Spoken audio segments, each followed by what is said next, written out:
Spiel 5 im Halbfinale der Easy Credit Basketball-Bundesliga. Die Telekom Baskets Bonn verlieren mit 74:87 gegen den FC Bayern München Basketball. Damit steht das Finale um die Deutsche Meisterschaft fest. Der FC Bayern trifft auf Alba Berlin. Willkommen zur Pressekonferenz. Wir starten mit dem Gast. Wir starten mit FC Bayern Headcoach Andrea Trinchieri. Coach, congratulations first of all. Your statement about the game, please. What an amazing series. What an amazing basketball. Very high level. Both teams played a great series, and I want to congratulate my players because after Game 4, when we lost 2 games in a row at home, I believe that 90% of the people was thinking that fertig, ciao, finito, arrivederci. Buone vacanze. But we tried to focus on basketball, on the next game. We had another opportunity, and we came here tonight against a great opponent, very well coached. You know, I know how is the feeling in the other locker room, so won't change a lot about their feeling, but I want to congratulate Tuomas and the whole team for the great season, the great basketball. They were a great opponent. They compete to the very end, and we just go to the final because we had a very mature game, first and fourth quarter. We were smart, poised. We did what we had to do in order to win. And again, after 2 bad games on defensive rebound coverage, we dominated the boards 39-25. This is a team win. We are happy, and now we have to regenerate somehow for Friday, and we're going to play Alba. They are well rested.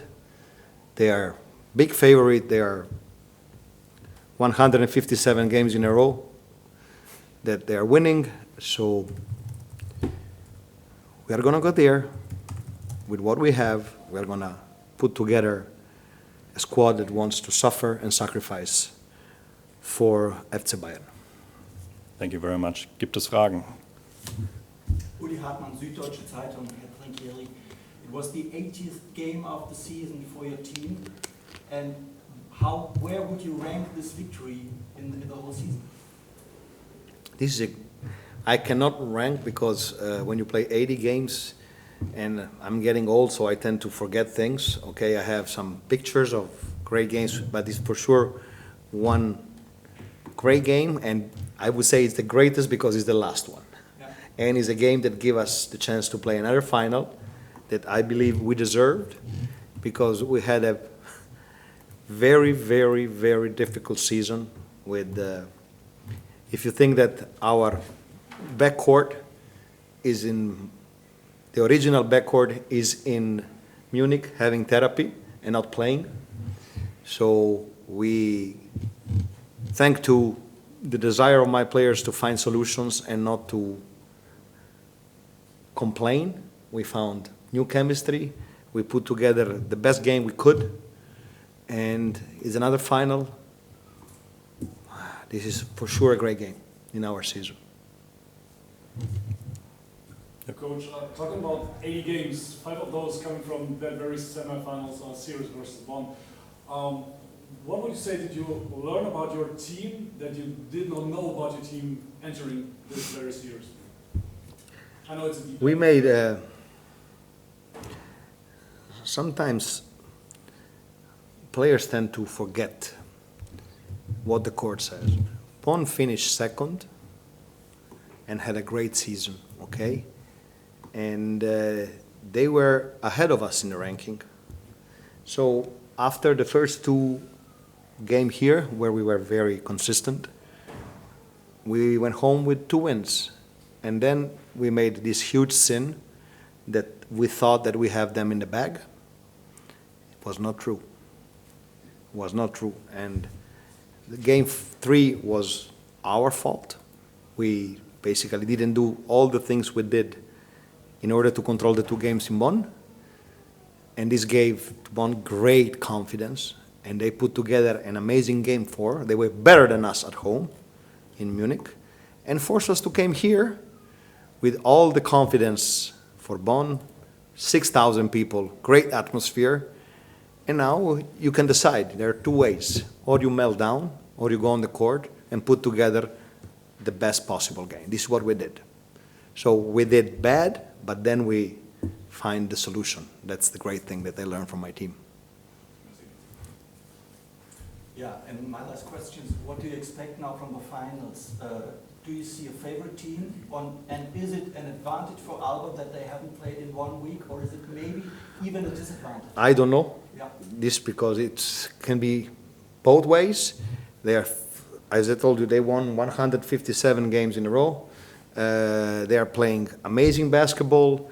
They are scoring on every player. They are playing very solid, and they are well rested. And we don't know who's going to play because we had players that today had injuries, and they already won a title. They already raised the German Cup. So I see a clear favorite, but I don't want to change my team with anybody else. I'll go against anybody. Damit bedanken wir uns bei Andrea Trinchieri. Grazie, Good luck arrivederci, buone for the vacanze. finals. Und wir machen dann weiter mit Headcoach Tuomas Iisalo. Jetzt der zweite Teil der Pressekonferenz mit Baskets Headcoach Tuomas Iisalo. Tuomas, bevor wir anfangen, wollte ich dir einfach nur gratulieren zu einer überragenden Saison. Du mit Danke. deinem Team. Die ganze Stadt ist stolz auf dich und dein Team. Alle Fans sind stolz auf dich. Und du hast einfach eine überragende Saison mit deiner Mannschaft hier gespielt in Bonn. Und jetzt kannst du dein Statement zum Spiel sagen. Danke, Marius. Zuerst Glückwunsch zum Sieg und ein verdienter Finalplatz für FC Bayern München. Die haben heute an einem sehr, sehr hohen Level gespielt. Und ich denke, oder ich weiß, dass wir haben, wie in jedem Spiel diese Saison, wir haben alles gegeben. Die Jungs wir haben alles versucht, so gut zu spielen wie möglich, aber Bayern war heute besser und verdiente Winner. Und vielleicht war da eine kleine Chance in diesem Spiel, aber die waren sehr, sehr fokussiert in Rebounding. Die haben einen überragenden Job an dem Brett gemacht. Und dann am Ende, vielleicht war noch eine kleine Chance für uns da am Ende, aber ein paar Dreier nicht getroffen dann am Ende. Und so ist es. Aber wie die Jungs von Anfang August gearbeitet haben, ist etwas Besonderes und etwas, das bleibt mit den Coaches, mit den Spielern, mit dem ganzen Stadt und Fans für eine lange Zeit. Weil die haben alles, was die erreicht haben, die haben es verdient durch sehr harte Arbeit jeden Tag. Und ich weiß, there were days when guys didn't want any more. They were being pushed so hard. Aber nach jedem dieser Situation haben die noch einen Schritt weiter, haben wir als Mannschaft noch einen Schritt weiter gemacht und die haben gesehen, was da am Ende auch what the reward is in the end. Und das war jetzt meine 7. Saison vielleicht als Coach und ich kann sagen, und Jonas hat schon 17 Jahre gecoacht und wir sind beide von der Meinung, dass in dieser Mannschaft, wir hatten noch nie eine Mannschaft, der hat so so hart gearbeitet und wir sind natürlich sehr stolz und auch thankful, dass die Jungs das akzeptiert haben, weil es ist natürlich nicht selbstverständlich.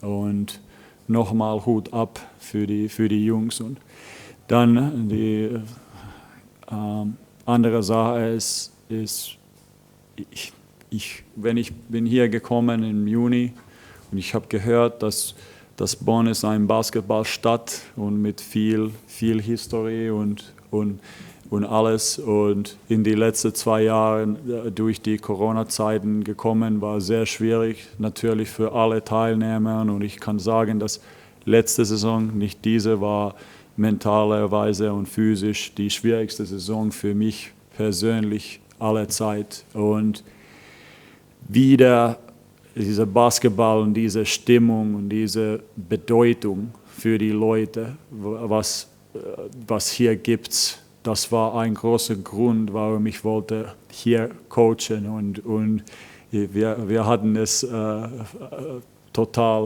richtige Entscheidung gemacht.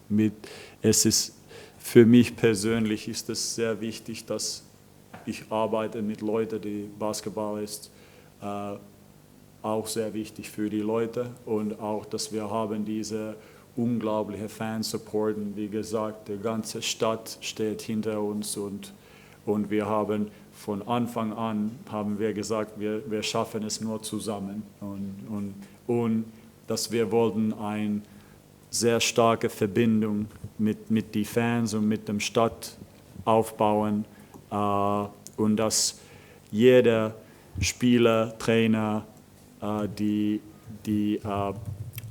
Mitarbeiter hier, aber auch jeder Fan und der ganze Stadt kann stolz sein über wie wir Basketball spielen. Und ich bin 100% sicher, dass wir haben es erreicht und jetzt ist Basketball-Euphorie in Bonn ist zurück und das können wir jetzt für ein paar Tage genießen und es ist etwas komplett Besonderes. Vielen Dank. Gibt es Fragen an Coach Tuomas Iisalo? Coach, 2 Fragen. Wenn Sie sagen, Saison 2021 war mental wahnsinnig ermüdend, ist das, was viele Coaches sagen über diese reine Corona-Saison. Was haben Sie in der jetzigen Saison 21/22 über sich als Coach gelernt, was Sie vorher noch nicht wussten? Nochmal die Frage. Well, we say 2021 was mentally overly exhausting. What did you learn about yourself, maybe as a coach, maybe as a person, this very season that you didn't know before? In the year 2021, Yeah. what did I learn in 21, 22 that you didn't know about yourself in 2021? Ich war von der Meinung vor dem Corona, vor der Pandemie, dass ich mache diesen Job meistens für mich selbst, dass ich will besser sein und dass ich will so gut Arbeit leisten wie möglich. Aber ich habe gefunden, dass es ist anders. Das stimmt nicht. Wir machen es alles zusammen und wir spielen für die Fans. Es gibt keine Stimmung ohne die Fans. Es ist something was missing, a vital piece of the equation, and it felt like there wasn't as much meaning in it. And to have like this type of atmosphere, this type of crowd support, you realize that this is what sports is about. It's about inspiring people. It's about bringing people together also after very difficult times, giving them hope about something. I think it's represented also in the way we play, the way we carry ourselves, and it starts with the people we recruited, because they're absolutely great people with incredible mentality. And I always thought that when you look at our team play, you have to become a fan. There's no other way. You know, you might support the other team, but you're still like, this is incredible to watch because these guys, they play their hearts out every time. They always play for the team, you know? And it's generally people want to be associated with this type of groups. And this is, I think, what was the secret of this team and what carried so far. And it has just strengthened that like idea, you know, that we do this also in interaction with all of the other people. Wenn es keine weiteren Fragen mehr gibt, dann beende ich die Pressekonferenz und bedanke mich bei Tuomas Iisalo und den anwesenden Pressevertretern und wünsche noch einen schönen Abend. Vielen Dank.